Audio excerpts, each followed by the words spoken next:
A very good morning to all of you.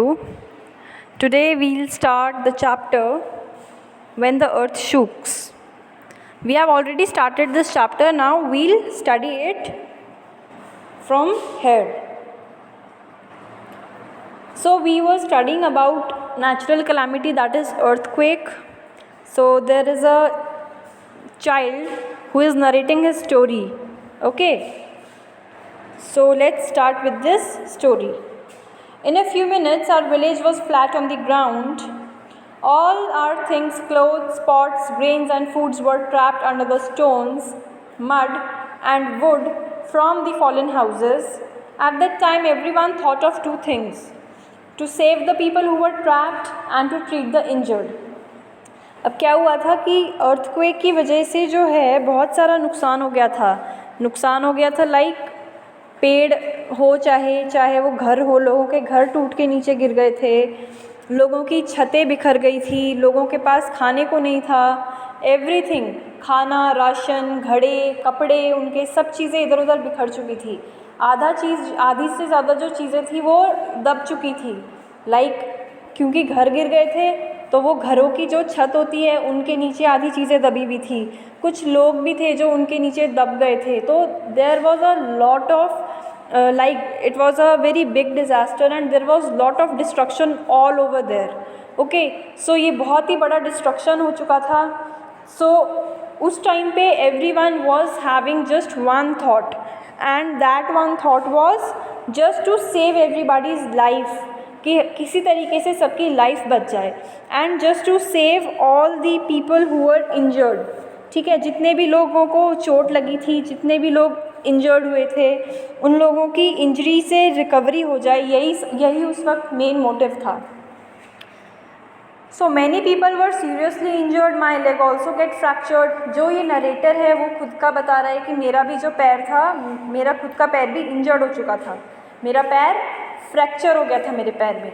The village hospital was also damaged. जो गांव का hospital था वो भी डैमेज हो चुका था.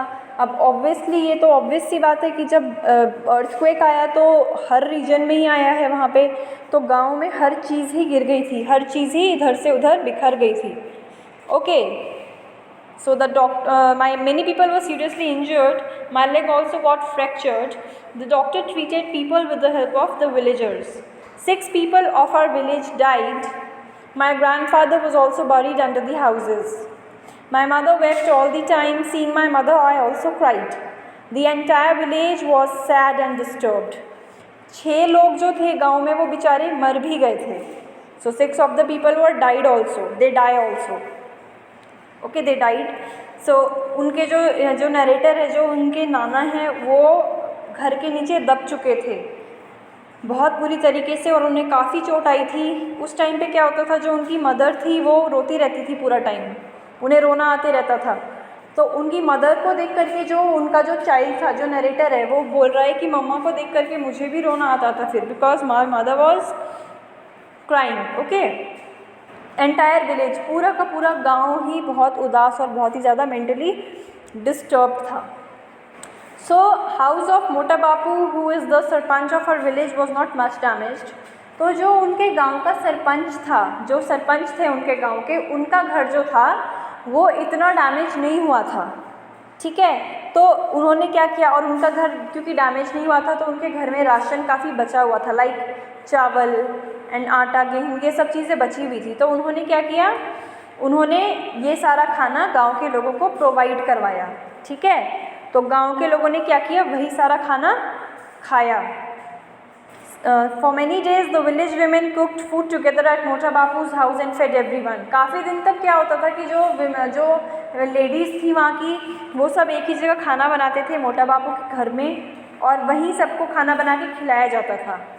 Okay, imagine being without a house in the cold winter. तो वो ये बोल रहे हैं कि ये सोचने वाली बात है कि इतनी ठंड का टाइम और उसमें हमारे पास ना तो घर है रहने के लिए और ना प्रॉपरली हम कहीं सो सकते हैं, ना उनके पास कंबल वगैरह थे एज सच. तो इतनी ठंड में बिना घर के सरवाइव करना अपने आप में एक बहुत बड़ा चैलेंज था उस टाइम पे. Fear and the cold kept us awake in the night. पहली चीज़ तो हमें डर रहता था हमेशा कि दोबारा से जो है अर्थक्वेक ना आ जाए। दूसरी चीज़, ठंड की वजह से बहुत हालत ख़राब रहती थी हमारी। All the time we were worried that there may be any other earthquake. हर टाइम हमें एक डर रहता था बस कि कहीं दोबारा से जो है अर्थक्वेक ना आ जाए। Help arrives. For some days after that people from the cities kept coming to see what had happened. काफ़ी दिनों तक फिर उसके बाद क्या होता था कि जो लोग थे अलग अलग जगह से वो आते रहते थे देखने के लिए कि मतलब हुआ क्या है actually.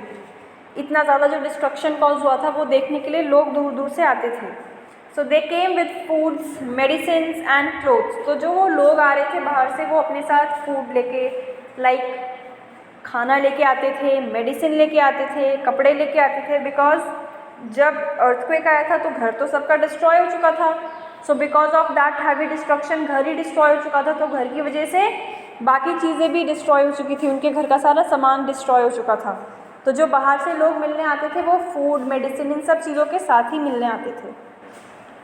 Everyone used to rush to take these things. The clothes that we got were very different.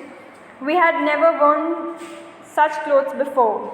People from different groups from the city helped us to put up the tents. Staying in these plastic tents in the cold winter months was very difficult. तो लोग जो थे बहुत ही अलग अलग जगहों से आए थे। उन्होंने क्या किया था, प्लास्टिक के टेंट्स लगा दिए थे जगह जगह पे, ताकि थोड़ा बहुत सर्वाइवल किस तरीके से हो सके। लेकिन प्लास्टिक के टेंट्स में सोना, वो भी इतनी ठंड में, बहुत डिफ़िकल्ट था उन लोगों के लिए, क्योंकि उन लोगों के पास प्रॉपर कंबल नहीं था, क्विल्ट वगैरह नहीं थी उनके पास, ब्लैंकेट वगैरह नहीं होता था। तो it was a very difficult and challenging task for them to survive in these conditions over there. Okay, some of these people were scientist. कुछ जो लोग आए हुए थे बाहर से उनमें से कुछ साइंटिस्ट भी थे। They try to find out which areas have more chances of having an earthquake. तो उन्होंने क्या किया, बीइंग अ साइंटिस्ट, उन्होंने ये चीज़ें ढूंढ के निकाली कि ऐसी कौन कौन सी जगह है जहाँ पे अर्थक्वेक के आने का ज़्यादा खतरा है। Okay, people from our village talk to them many times. जो हमारे जो गाँव के लोग थे उन्होंने काफ़ी उनसे बात करने की भी कोशिश की, काफ़ी बातें की उन्होंने उनसे। तो they had suggestions about building our houses again. उन्होंने जो सजेशन दिया वो ये सजेशन दिया कि आपको जो है अपने घर दोबारा से बनाने चाहिए। Okay, so engineers and architects showed us some special design for houses. तो जो इंजीनियर्स थे, जो आर्किटेक्ट्स थे, उन्होंने क्या किया, उन्होंने जो घर है, घर बनाने के लिए कुछ स्पेशल डिज़ाइंस बताए कि हम अपना घर ऐसे डिज़ाइन करवा सकते हैं, या जो भी थे काफ़ी डिज़ाइंस के बारे में बताया। ठीक है, दे said that with this design houses would not get damaged. उनका कहना ये था कि ये अगर ऐसे वाले डिज़ाइन आप फॉलो करेंगे तो क्या होगा कि जो हाउसेज हैं वो डैमेज नहीं होंगे basically. Okay, they said that with this design houses would not get damaged much in an earthquake but our people were a little afraid. लेकिन फिर भी जो लोग थे अब वो तो डरे हुए थे ऑब्वियसली, बिकॉज उन्होंने इतनी बड़ी नेचुरल कैलामिटी, इतना बड़ा डिज़ास्टर सहा था, ऊपर से ठंड का टाइम, उन लोगों का दिमाग भी वर्क नहीं करता था उस टाइम पे प्रॉपर्ली। वो लोग इमोशनली बहुत डिस्टर्ब हो चुके थे, तो उनका दिमाग ही काम नहीं कर रहा था कि हम क्या करें क्या नहीं करें। कहीं हमने दोबारा घर बनाया एंड अगेन अगर अर्थक्वेक आ गया तो फिर वो क्या करेंगे, कहाँ जाएंगे। Okay, so the villagers thought that they would build their own houses with their help. The groups would build the village school. We all worked together to rebuild our village. Some people dug and brought the clay from the pond. We mixed the clay with cow dung and made large cakes. We put these on one another to make the walls.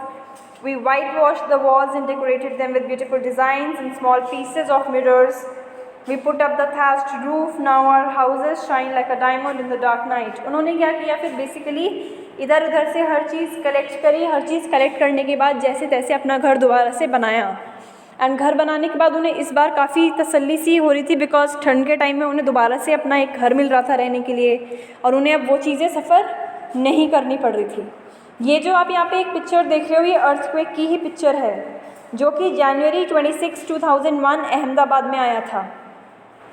ठीक है, तो ये उसकी picture है जिसमें कि बहुत से लोग जो थे वो उनकी डेथ हो गई थी। एंड अर्थक्वेक में आप यहाँ पे देख सकते हैं सामान कैसे जो है बिखर रखा है पूरा, बहुत से लोग मर गए थे। तो आर्मी पीपल हैं, जो आर्मी जवान्स को बुलाया गया था यहाँ पे हेल्प करने के लिए लोगों की। ओके, सो ये जो सिचुएशन है, यही सिचुएशन होती है जो कि अर्थक्वेक में होती है। अर्थक्वेक के बाद सिचुएशन ऐसी ही हो जाती है, घर नहीं रहता किसी के पास, बिल्डिंग्स टूट जाती हैं, सबका शेल्टर छिन जाता है, खाने को नहीं होता। तो ये सब चीज़ें हैं। तो इसका आपको मॉरल ये याद रखना है कि आप चाहे कितना भी जो है वर्स्ट टाइम आ जाए या वर्स्ट सिचुएशन आ जाए लाइफ में, वी शुड नेवर क्विट। हमें बहुत ही स्ट्रेंथली, हमें बहुत ही ज़्यादा हिम्मत रख के काम करना चाहिए, ठीक है। And we should not quit, and हमें टुगेदर, हमें सबको इकट्ठा होकर के साथ देना चाहिए एक दूसरे का। Okay, so I hope this chapter is clear to you people. Thank you class.